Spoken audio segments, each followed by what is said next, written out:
3, 2, 1. Here we go!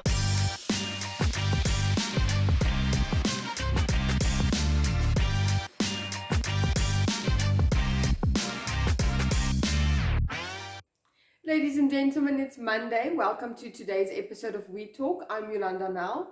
I do hope you have been enjoying the new faces on We Talk, as they will become a permanent feature for the rest of the year. I'm quite excited to what they bring to the show.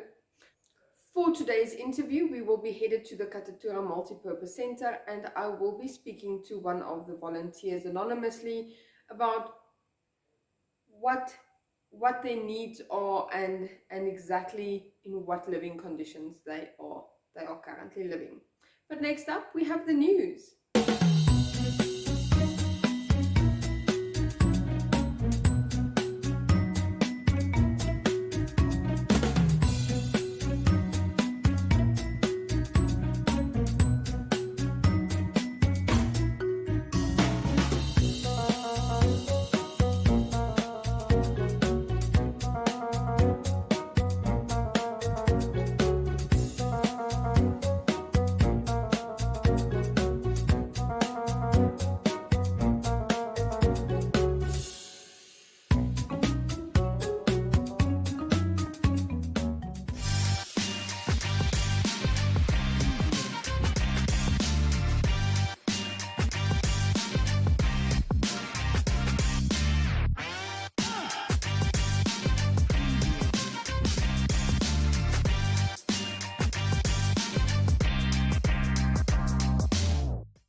The Namibia University of Science and Technology is holding a public lecture on petroleum activities in the country.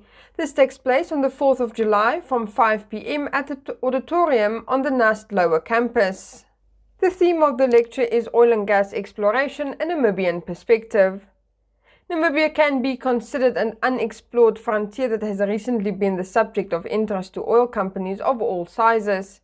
To date, Namibia has seen the drilling of 24 exploration and appraisal wells offshore. Onshore, Namibia has also been seeing oil and gas exploration activities with the drilling of stratigraphic wells and the acquisition of 2D seismic. Namibia is lauded internationally for its very attractive fiscal regime as well as the firm regulatory and legal framework that regulates the industry.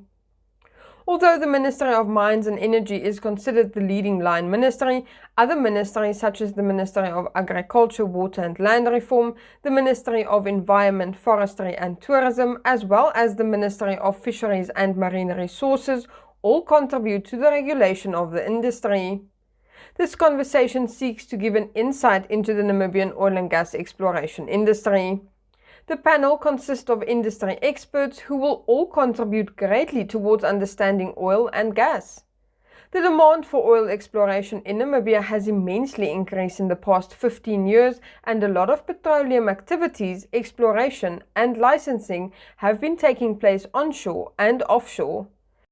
The recent discovery of oil has fueled debate at various levels: governmental, investors, industry and among the general public.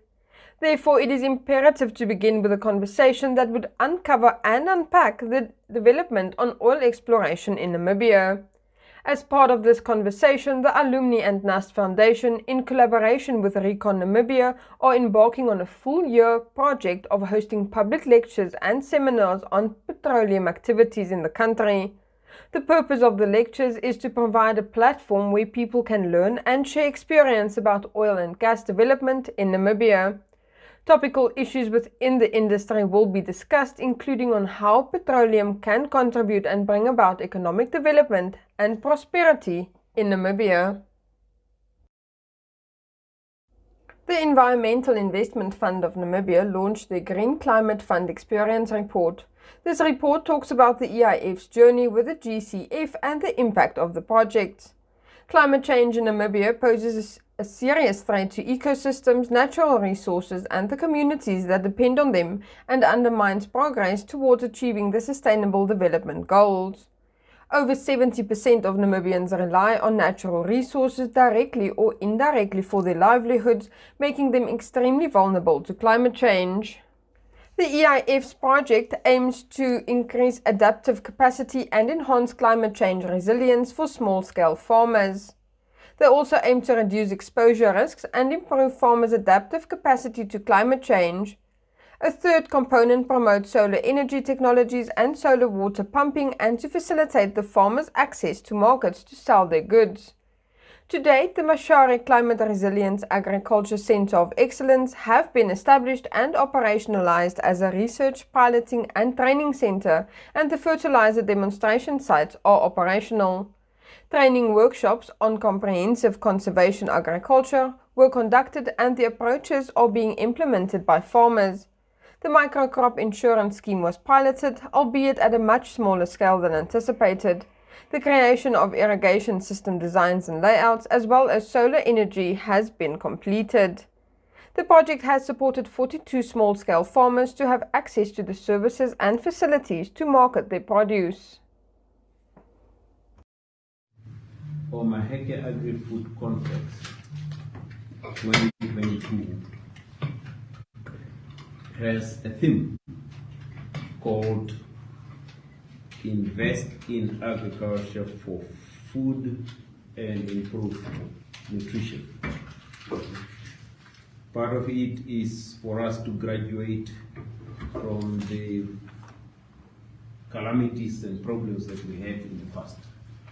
We had droughts, we had COVID-19, we do have the wars in Europe that are touching on the food resource of the world, and we are dependent on that. We want to graduate from that and say we are now moving into food processing and food production and the whole value chain of food in Namibia.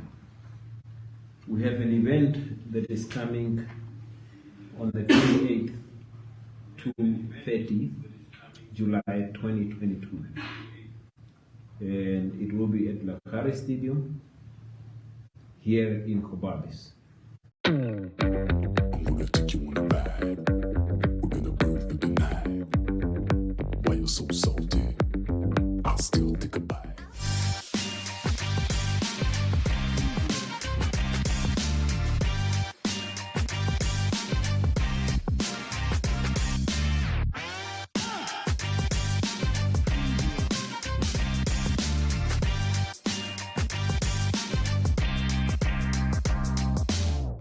The Katatura Multi-Purpose Centre, that was created as a temporary shelter back in 2020 due to COVID, has now become the permanent homes for more than 100 people, including homeless people, youth, ex-SWAT-TF members, and a handful of kids. I speak to a volunteer that has been involved with this project for 3 years now about the living conditions and their greatest need. So we actually volunteers, we were 24 volunteers.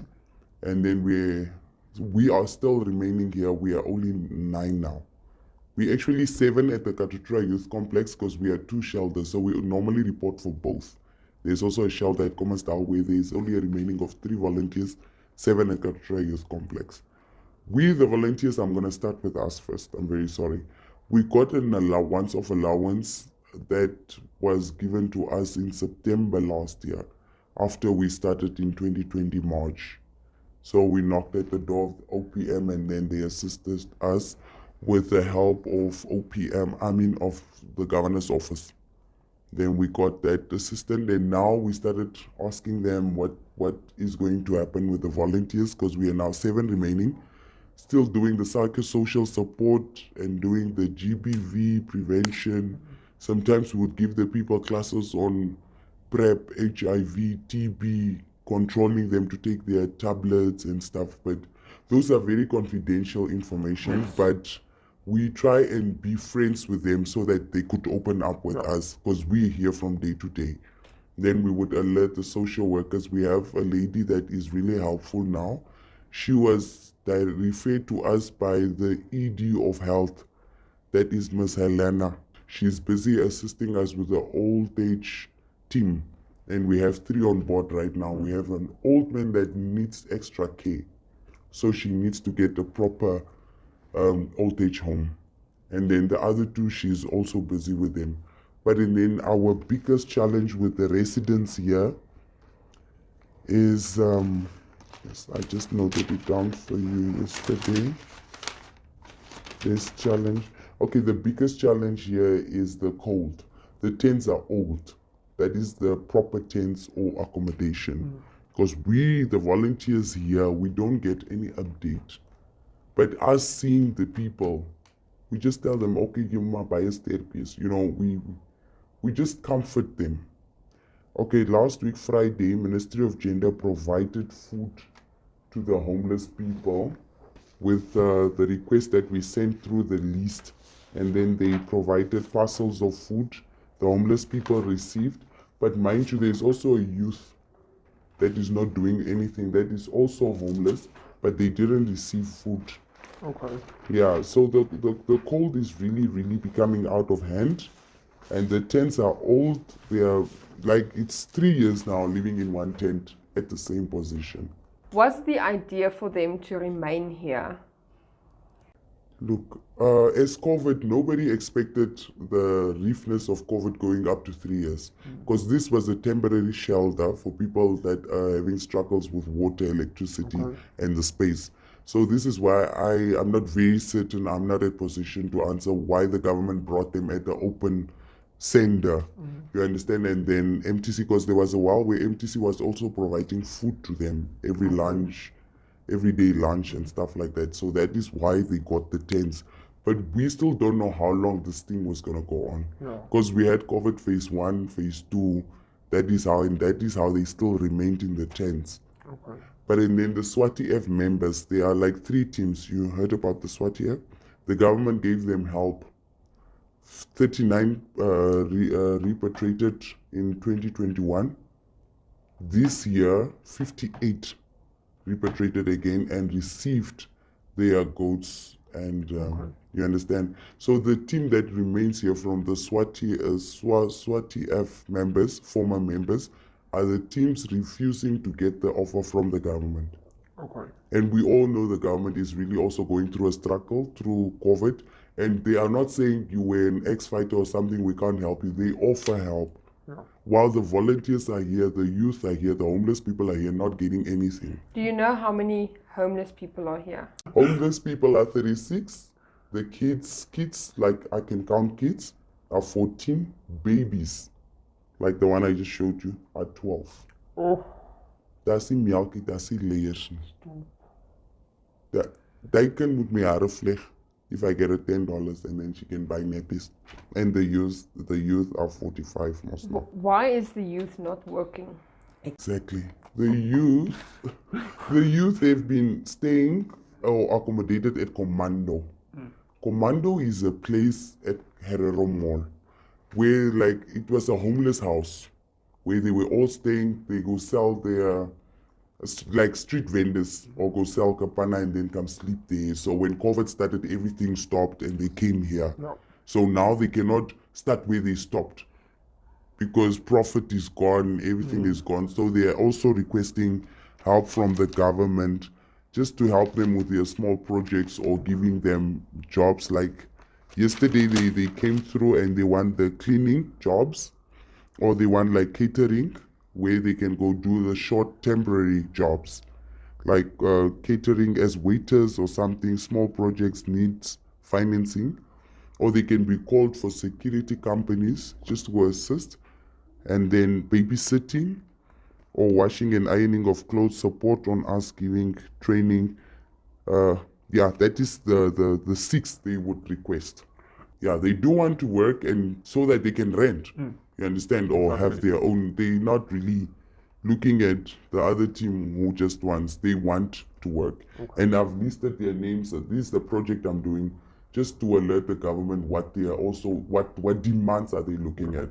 Yeah, like they really, a lot of them are looking at cleaning and beautician and all that. Quickly tell me, how can the public help? Okay, The public can come in with, if say Nomar, you have old clothes, you can help with old shoes, old blankets. Not old, but something you would give to donate.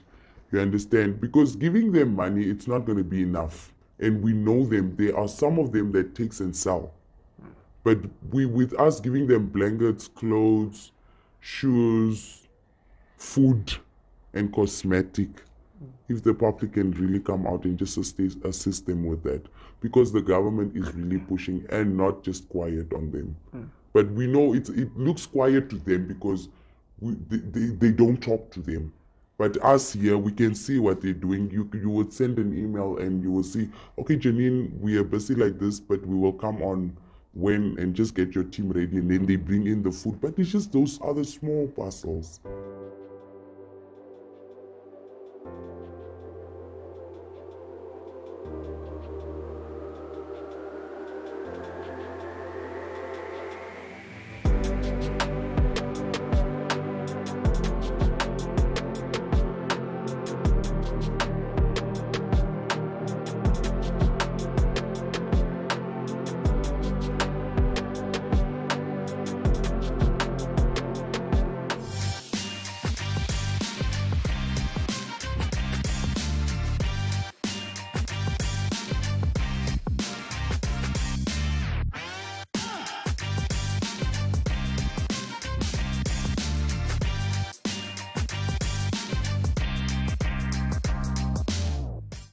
For today's recommendation, we are headed to the Capricorn Foundation. They last week launched a competition in an effort to alleviate food waste in the country. Now, according to the World Bank World Food Report for 2022, nearly 193 million people worldwide do suffer from food hunger. And that is a big concern. And unfortunately, this can also be seen in Namibia. So I'm going to take you through the competition guidelines and the rules and exactly why the Capricorn Foundation decided to launch this competition. The Capricorn Foundation is calling for solutions to reduced food waste in Namibia.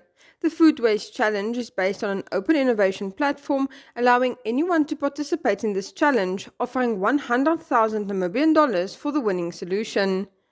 According to Marlies Horn, Executive Officer of the Capricorn Foundation, as a connector of positive change, the foundation seeks ideas for reducing food waste in Namibia. Every day there are tons of consumable food being discarded as waste. They acknowledge that there are ongoing efforts to address the issue of food insecurity in Namibia. Still, they are looking for new possibilities that can tip over a pivotal domino on the problem of the food waste chain that can result in exponential benefits. A solution to this problem would not only address the basic need of food security for the most vulnerable people in Namibia, but it can also positively impact our society and improve the quality of life of many Namibians. Ultimately, they are seeking solutions that would effectively lead to more food which would have been wasted otherwise to reach the vulnerable communities. Through this process, we also hope to increase awareness on the issue of food insecurity and the contribution that food waste is adding to this problem. Another essential objective of the Foundation Food Waste Challenge is to encourage better collaboration between sources, distributors, receivers, and beneficiaries of food. They are looking for any ideas or proposals that will provide original and impactful solutions for any part of the total value chain. The proposals will be evaluated on a theoretical basis considering the current state of knowledge concerning food waste in Namibia. The submission deadline is the 12th of August.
For today's life hack, if you are an insomniac or you struggle falling asleep, all you have to do is drink a glass of raw lemon juice or a teaspoon of honey just before going to bed. Next up, Jeanette Diergaard for your Flex Minute.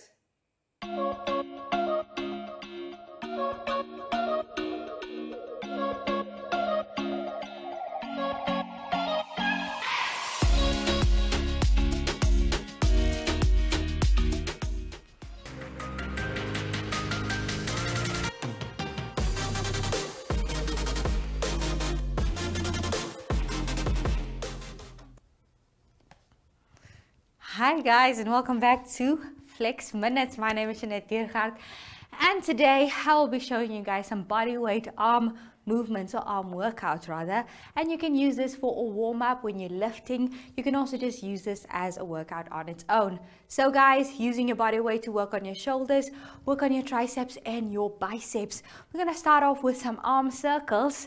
That's a pretty basic one, but the key here is to do it for a minute, okay, or longer. You obviously can rotate it as well. You can use this as a workout on its own when you're starting off, you know, as a beginner, or you can use this as a warm-up. What I want you to remember while you're doing is that you have to engage everything. You're going to do an interior tilt, squeeze, and stretch out your arms and do the arm circles. But that brings us to the end of today's Flex Minutes. I hope to see you all next time again.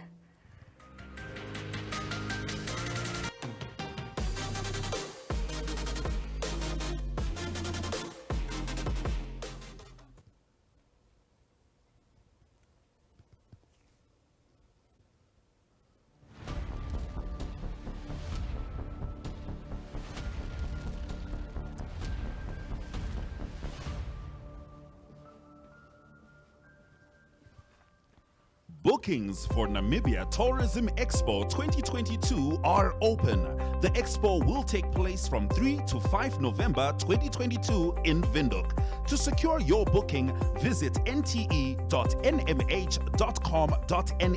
and for more information on the expo, follow all Namibia Media Holdings platforms. The expo is supported by the Ministry of Environment, Tourism and Forestry, Namibia Tourism Board, FENATA, City of Windhoek, and Namibia Media Holdings. Namibia Tourism Expo, taking tourism to the regions. Well, ladies and gentlemen, that's all from my side for today. If you feel you do want to make a contribution towards the Katatura Multi-Purpose Shelter, here's the number on the screen that you can dial to get in touch with one of the volunteers. We will be back again, same place, same time. Goodbye.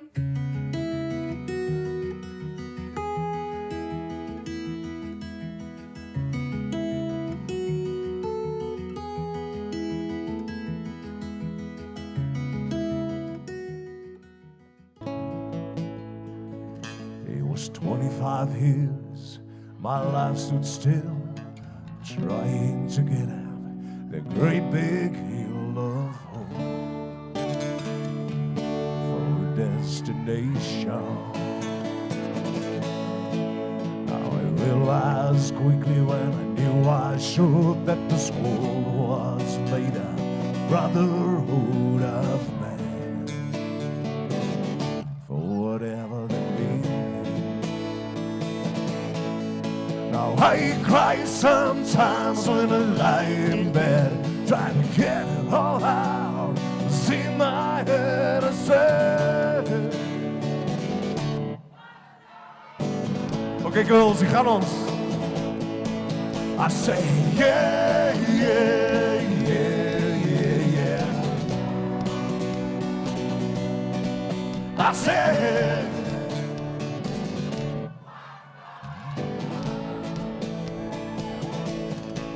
I say yeah, yeah, yeah, yeah, yeah. I say